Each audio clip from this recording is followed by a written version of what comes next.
روایت ہے کہ شہر مدینے میں ایک لکڑہارا نہایت مفلس کثیر العیال تھا۔ تنگ دستی سے پریشان ہو کر اپنے اہل و عیال کو چھوڑ کر چلا گیا۔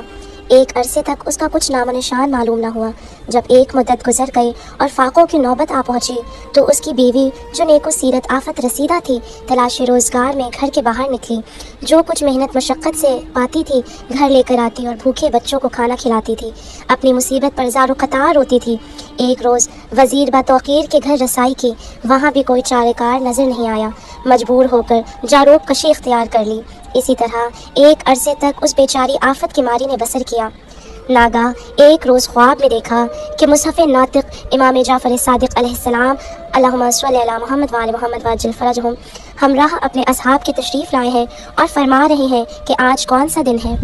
اصحاب نے عرض کیا کہ آج 22 ماہ رجب کی ہے۔ ارشاد فرمایا کہ جو کوئی آج کے روز ہمارے توسط سے درگاہ پروردگار میں دعا کرے اور ہماری نظر مانے، خدا اس کی حاجت بھر لائے گا۔ اور اس امر کا میں خود ضامن ہوتا ہوں۔ جب وہ ضعیفہ خواب سے بیدار ہوئی، اس نے اپنے شوہر سے ملنے اور دفاع اسرتوں پریشانیوں محتاجی کو بعد توسل امام جعفر صادق علیہ السلام دعا کی اور نظر مانی۔ اسی روز امام جعفر صادق علیہ السلام کا ایک یہ معجزہ ظاہر ہو کر آیا کہ اسی روز لکڑہارا ایک صحرائے ہولناک میں درخت پر چڑھا ہوا لکڑیاں کاٹ رہا تھا۔ ناگاہ اس کی کلہاڑی چھوٹ کر زمین پر گری۔ ایک عجیب آواز پیدا ہوئی۔ اس کے دل میں یہ بات پیدا ہوئی کہ اس مقام پر زمین کھودنا چاہیے۔ اس نے زمین کھودی۔ بتصدق امام جعفر صادق علیہ السلام اس میں بہت زیر و مال دکھائی دیا۔ اللہم صلی علی محمد وعلی محمد وعجل فرجہم۔ اس نے مصلحتاً بقدر ضرورت لے لیا اور اس کو اسی طرح پوشیدہ کر کے اپنے وطن آ گیا۔ اہل و عیال سے ملا، اپنی زوجہ سے ساری کیفیت بیان کی۔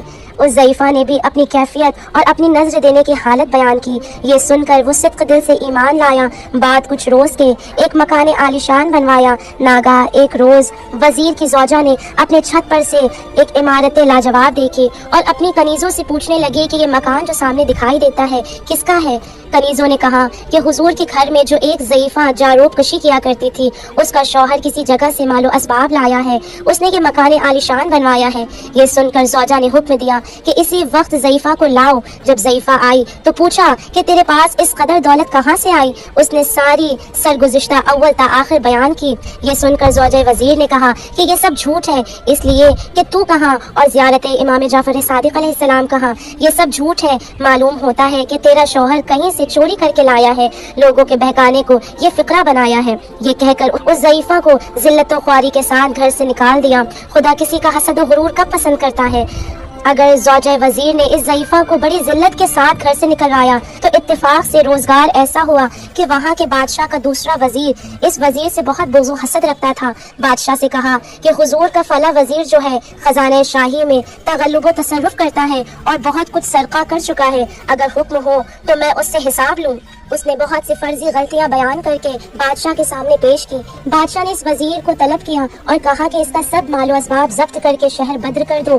بادشاہ کے حکم کے موافق وزیر کا سب مال و اسباب ضبط کر لیا گیا۔ وزیر اور اس کی زوجہ سرگزشتہ پا پیادہ چلے جاتے تھے۔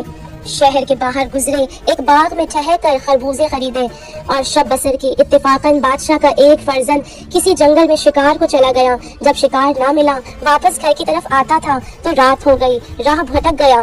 مجبوراً اسی صحرا میں قیام کیا۔ جب ایک دن اور ایک شب گزری تو بادشاہ کو تردد ہوا۔ محل میں ایک کوہرام برپا ہوا۔ وزیر حاسب نے کہا کہ حضور، معلوم ہوا ہے کہ وہ وزیر جس کو آپ نے شہر بدر کیا ہے جنگل میں آوارہ پھرتا ہے، اس نے آپ کے فرزند شہزادے کو مار ڈالا ہوگا۔ بادشاہ نے حکم دیا اسے فوراً گرفتار کر لاؤ۔ بحکم بادشاہ لوگ اس وزیر کو گرفتار کر کے لائے۔ اس وقت وزیر کے پاس صرف ایک خربوزہ رومال میں بندھا ہوا تھا۔ جبکہ بادشاہ کے سامنے وزیر مجرم آیا۔ بادشاہ نے شہزادے کا حال پوچھا تو اس وزیر نے انکار کر دیا۔ وزیر حاسب بادشاہ کے قریب بیٹھا ہوا تھا، کہنے لگا حضور دریافت فرمائے کہ اس کے پاس رومال میں کیا بندھا ہے؟ بادشاہ نے اس سے پوچھا تو اس وزیر نے کہا کہ خربوزہ ہے۔ جب رومال کھولا تو حکم خدا اور با اجازت امام جعفر صادق علیہ السلام وہ خربوزہ سر بریدہ شہزادے کا سر نظر آیا۔ وزیر اور اس کی زوجہ نے اس غریب عورت کو ذلت و خواری سے نکلوانے کی خوب سزا پائی اور امام کے معجزے کو جھٹلانے کی ان کو سزا ملی۔ المختصر بادشاہ نے دونوں کو قید کیا۔ اس امر عجیب اور ماجرائے غریب سے دونوں کو سخت تعجب تھا۔ وزیر نے اپنی زوجہ سے کہا کہ سمجھ میں نہیں آتا کہ یہ کیا ماجرا ہے